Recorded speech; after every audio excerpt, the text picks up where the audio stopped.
va revenir sur l'affaire de Tourcoing, Gilles Verdez. Des professeurs prennent la défense de l'élève voilé qui a giflé sa professeure.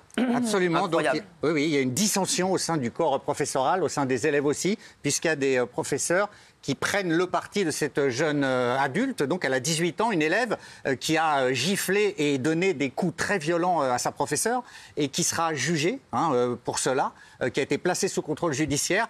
Mais certains élèves disent, au nom de la liberté d'expression, et disent c'est de la discrimination ce qu'on lui a fait. C'est très grave. C'est très grave. Il y a des règles dans le lycée. Absolument. Et je vais vous dire un truc. Moi je l'avais dit. Je suis allé dans un magasin, il y a 2 semaines, un magasin de sport. Et il y a une jeune femme voilée qui m'a servi, enfin qui me servait pas en plus au début. Et je vais vous dire, tous les vendeurs étaient à l'ouest. Et la jeune fille voilée est arrivée et elle a été incroyable. Elle s'est occupée de tout, etc. Et je me suis dit à ce moment-là, franchement, c'est vrai que pourquoi ça dérangerait, dans des magasins, etc. Ça dérange personne. Mais à l'école, le problème, c'est qu'il y a des règles. Et à l'école, le problème, c'est que l'école, c'est laïque, on ne peut pas le faire. Et quand une professeure fait son travail et que derrière, elle se fait rouer de coups et que tu as des autres professeurs qui sont quand même insupportables et qui se mettent contre elle, pour moi, c'est inadmissible. Et je vais vous dire, cette jeune fille-là qui a frappé sa professeure, pour moi, c'est simple. Pour moi, elle doit être interdite de lycée public jusqu'à la fin de sa scolarité. C'est terminé. Dans le public, elle est radiée à vie.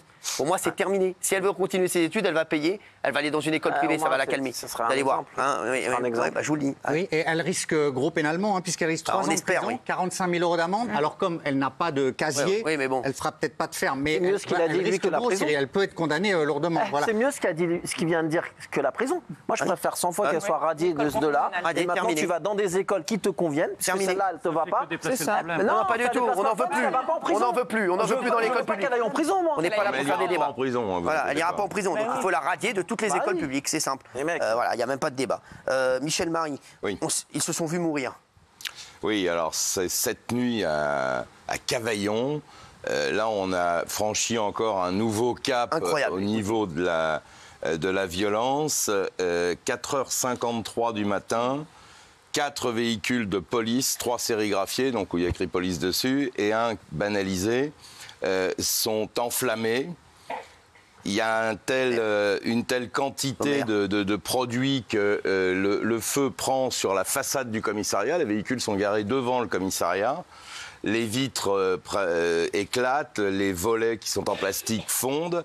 À l'intérieur du commissariat, il y a 3 policiers, 5 gardes à vue en cours, 3 policiers, les vitres brisées, donc ont inhalé la fumée. Bien évidemment, les pompiers sont arrivés in extremis. Les policiers ont eu d'abord très peur. Ils n'étaient que 3, avec 5 gardés à vue. Et le bâtiment était en flammes. C'est un truc de fou. Alors, on peut dire pourquoi. Alors, c'est ça qui est grave. Ce qui est complètement fou, c'est ça qui est fou. Pourquoi ils ont fait ça? J'ai eu pas mal d'infos par des sources de Cavaillon. La BAC a été créée en septembre dernier. La BAC, c'est la brigade anticriminalité. Il souffre le commissariat souffre comme beaucoup de commissariats d'un manque d'effectifs. En réalité, la BAC est venue mettre un peu d'ordre et surtout, il y a une cité qui est la cité du docteur M, qui est une cité qui pose un véritable problème à Cavaillon. Et on a vu récemment que les préfets avaient donné des instructions pour ce qu'on appelle les places nettes. Et donc, il y a eu un gros travail de fait sur la lutte anti-narcotrafiquants. Et le directeur régional, le directeur interdépartemental de la police nationale du Vaucluse, Emmanuel Desjardins de Quai-Renrouet, a dit on leur a fait très mal. En fait, ils ont complètement déstabilisé le trafic de stupes. Il y avait 2 points de deal qui rapportaient énormément d'argent. Et le travail de la police a complètement fait voler en éclats le commerce juteux. Et c'est ça qui est fou. Ce sont des représailles. Et c'est la vengeance. C'est ça qui est fou, la vengeance. Non mais mec, vous vous rendez compte, ça arrivait jamais, ça. C'est un truc de fou. Ça veut dire qu'il nous faites plus chier, sinon ça va aller plus loin, c'est ça? Bien sûr. Et il y avait à l'intérieur 8 personnes. C'est incroyable. 3 policiers, 5 gardiens. Ils se sont vus mourir. Ils se sont vus mourir. Mais oui, parce que le feu était juste devant. Donc incroyable. Vraiment, voilà, c'est destiné à tuer, il faut le dire. C'est fou. C'est incroyable. Si j'ai encore 3 secondes. Allez-y, bien sûr, vous les avez. Michel. Pour rajouter qu'il y a eu un plan de rénovation urbaine qui a coûté une véritable fortune, je crois 150 millions d'euros à la commune. Il avait été envisagé de faire des travaux importants dans cette cité pour essayer d'arranger un petit peu tout ça. Et ça a été une catastrophe. Le chantier a été attaqué, ils avaient mis un vigile qui a été attaqué. Il y a 4 camions bennes qui ont pris feu. Et quand ils ont voulu reprendre le chantier, les ouvriers ont accepté à condition d'être sous protection policière. Et les policiers donc surveillaient les ouvriers pendant qu'ils faisaient le boulot sur le chantier. Et sur le trottoir d'en face, les mecs étaient en train de dealer de la cam. Incroyable. C'est fou. Gilles Verdez, mon ami, Stéphane Plaza de retour, grand retour à la télé. Alors c'est son grand retour. Alors, le dimanche, les rediffusions de Stéphane Plaza cartonnent. On lui a enlevé 1 heure dimanche. Alors sachez que même le samedi, ça cartonnait puisque ça faisait mieux que ce qu'ils ont remis la semaine dernière. Absolument. Ça faisait mieux que le talk. Exactement. Les rediffs de Stéphane Plaza font mieux que le talk actuellement qui est inédit. Absolument. Beaucoup mieux, ça fait 2 fois plus. Hein. Et le dimanche, 737 000, 742 000 pour Maison à vendre en rediff. Donc du coup, c'est lié aussi. La chaîne qui ne l'a jamais abandonné, M6, s'est dit Stéphane Plaza a fait énormément d'audience, donc il revient en prime. Ouais. C'est la grande info. Ce sera vendredi 25 octobre, donc sur M6, tout changer ou déménager en prime. C'est son grand retour à la télé. Et pour lui, c'est vraiment très important parce que... Bon, il y aura un procès, hein, mais il était très effondré moralement et la confiance de la chaîne lui a permis de reprendre sa respiration et de se relancer. Donc voilà, pour lui, c'est une excellente nouvelle que ça cartonne et qu'il ait de nouveau un prime inédit. Ouais. On attend ça, ce sera le 25 octobre. Oui.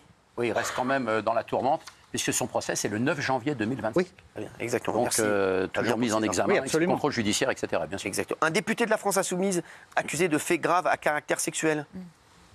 Oui, c'est pour vous. Bah oui, bien sûr. Oui. Oui. Donc c'est un député de l'Isère. Donc ce député de l'Isère, c'est Hugo Prévost. Oui, c'est un syndicaliste étudiant qui d'ailleurs a été viré par la France Insoumise et ce Après. Depuis. Oui, après, depuis. Hein. Voilà. Il n'a pas été viré avant. Donc. Non, il n'a pas été viré avant. Mais pas non plus n'importe quoi. Non, Cyril, c'est le comité de surveillance qui a été créé par la France Insoumise et qui est très actif, notamment après leur faiblesse de réaction dans l'affaire Adria Quatennens, qui l'a reçu et qui s'appuie sur des témoignages de plusieurs femmes. Plusieurs femmes ont été auditionnées et elles ont décrit des faits qui s'apparentent possiblement à des faits qui peuvent aller au pénal de harcèlement sexuel, psychologique. Il exerçait une emprise politique sexuelle sur ces femmes, voilà. Et donc, la France Insoumise a décidé de l'exclure. On verra si ça va plus loin, mais il est député de l'Isère. Je crois que c'est celui qui avait battu Olivier Véran, je pense. Voilà. Et il a été exclu de la France Insoumise. Dans un instant, on reviendra sur l'affaire Coé. De gros rebondissements dans l'affaire Coé. Aujourd'hui, c'est un truc de fou, ça tombe là encore ces dernières minutes et on aura toutes les infos. Ça bouge incroyablement. On va vous en parler dans un instant. Une femme de 86 ans accuse le veilleur de nuit de sa résidence pour personne âgée de viol. Oui, alors, c'est une femme qui avait 86 ans à l'époque, elle en a 89 aujourd'hui. Donc, les faits se sont déroulés en Seine-et-Marne, à Montreux-Foyonne. En juin, elle était rentrée donc, dans cette résidence au mois de juin. Et elle s'est plainte d'avoir été violée au mois d'octobre pour des faits qui seraient remontés au mois d'août. Ce qu'elle raconte, c'est le veilleur de nuit est venu à 2 reprises dans son petit appartement. Une première fois vers 21h pour lui ramener un gilet qu'elle a laissé dans les parties communes de la résidence. Et là, il aurait eu une espèce de pulsion, il l'aurait poussé sous la douche, il l'aurait obligé à prendre une douche et lui aurait imposé des caresses et un viol digital. Il serait reparti et 20 minutes plus tard serait revenu où là, il aurait commis un viol sous une autre forme avant de repartir. Et cette femme âgée, va mettre plusieurs mois avant de s'en plaindre d'abord à des infirmiers puis à ses enfants. Et très vite, la police va interpeller le veilleur de nuit, un certain Majid, qui à l'époque a 26 ans. dont tout le monde dit que du bien et qui est qui a bonne réputation et totalement inconnu des services de police.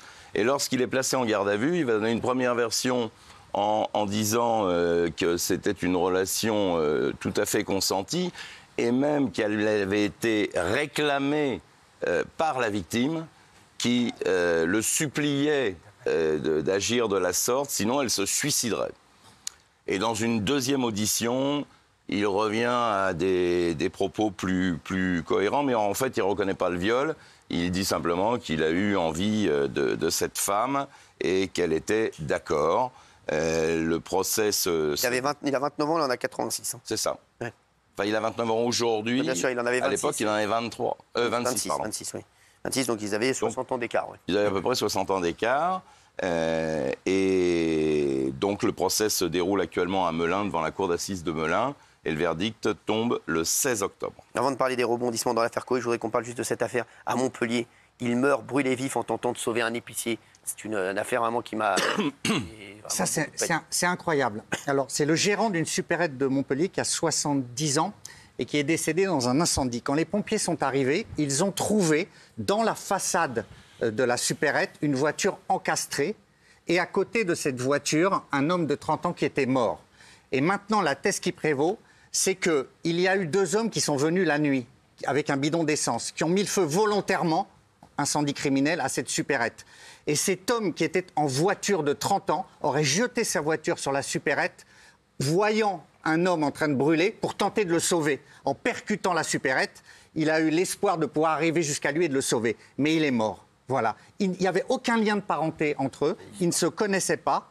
Et voilà, les policiers aujourd'hui estiment que c'était un incendie criminel, bidon d'essence retrouvé, et que cet homme de 30 ans est mort en essayant de sauver le gérant de 70 ans. Incroyable. Allez, rebondissement dans l'affaire Coé. Et le rebondissement est incroyable, Gilles Verdez et Michel Marie. Qui veut démarrer là-dessus Michel, écoutez, allez, oui, on va rappeler déjà l'affaire et on va dire ce qui se passe actuellement, parce que là, il y a eu un très très gros rebondissement. Depuis le 24 mai dernier, l'ex-animateur Sébastien Coé a été mis en examen pour viol et agression sexuelle. Je précise qu'il a toujours nié les faits. Je précise aussi qu'il est présumé innocent. Bien sûr. Exactement.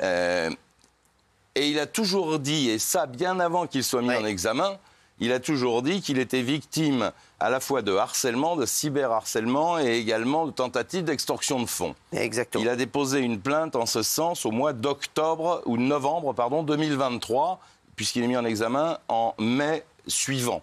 Alors, donc, on va vous expliquer l'affaire dans un instant avec Gilles. C'est incroyable et ça a eu vraiment aujourd'hui... Ça a rebondi incroyablement. Oui, Michel, on va finir. Donc, oui, non, mais allez-y, vous avez le temps. Vous avez tout à fait le temps. À partir après cette garde à vue à la brigade des mineurs, où il a nié catégoriquement les faits, il avait été placé sous contrôle judiciaire assez strict, avec interdiction de travailler à la radio, d'exercer son métier. Entre-temps, avec une caution de 100 000 euros, et entre-temps, ce contrôle judiciaire s'est allégé. Il peut retravailler dans une radio. Et en réalité, ce qu'on me dit, moi, dans une source proche de l'enquête, ce qu'on me dit, c'est qu'on a mis un peu la charrue avant les bœufs dans cette histoire. C'est-à-dire qu'à partir du moment où il commence par se plaindre d'extorsion de fonds, de tentatives d'extorsion de fonds, peut-être qu'on aurait pu purger cette partie du dossier avant de s'occuper éventuellement des affaires d'agression sexuelle et de viol. En fait, on a fait le contraire. Et là, la bonne nouvelle, c'est que finalement, la police, mais ce n'est pas forcément de sa faute, c'est plutôt au juge d'instruction, a demandé à la police judiciaire de mettre en garde à vue une femme qui est soupçonnée de faire partie de ce groupe qui tente d'estorquer des fonds à Sébastien Coé. Vous avez toutes les infos. Que reprochaient beaucoup les avocats de Sébastien Coé depuis le départ. Oui, mais les infos qui viennent de tomber, voilà, il y a une jeune fille qui est... Exactement. On la connaît, la jeune fille ? Moi, je ne la connais pas, Cyril. D'accord. Moi, je ne la connais pas. Donc, donc ce serait quoi l'histoire Depuis le début, lui, il dénonce une organisation. Oui. Hein, selon l'animateur, cette femme aurait diffusé une fausse conversation entre elle et lui, accusant ce dernier de viol dans l'espoir de lui soutirer de l'argent. Oui. Ce qui est pas tout à fait rien quand même. Oui, oui. Alors, donc, ces avocats ont affirmé, ceci vient confirmer les tentatives d'extorsion de fonds dont est victime Sébastien Coé. Nous espérons que le parquet prendra au sérieux les calomnies dont il est victime depuis 1 an et pour lesquelles il a déposé plainte dès novembre 2023. L'instrumentalisation des violences sexuelles par des gens cyniques et sans scrupules impose de l'autorité judiciaire une poursuite sans faille. La vérité sur ce dossier commence à apparaître et que la justice s'en saisisse enfin. Voilà. Et donc aujourd'hui, il y aurait donc une personne qui est mise en examen pour tentative d'extorsion de fonds et cyberharcèlement. Et ce serait soit une des femmes qui fait partie des accusateurs, non, pas du tout. soit un salarié d'énergie. On ne sait pas. Alors les deux pistes sont explorées. Et à l'époque, on vous avait dit, souvenez-vous, dans cette émission, qu'il y a un avocat qui avait été contacté par une personne pour lui demander combien on pourrait soutirer d'argent de cette affaire. C'est ce qu'on vous avait dit à l'époque. Il y a plusieurs plaintes de Sébastien Coé pour tentative d'extorsion de fonds. Donc ça, c'est une des plaintes. Là, il s'agit d'une femme et qui ne fait pas partie des plaignantes. Ouais. C'est pour ça qu'elle ne nous est pas connue. Exactement.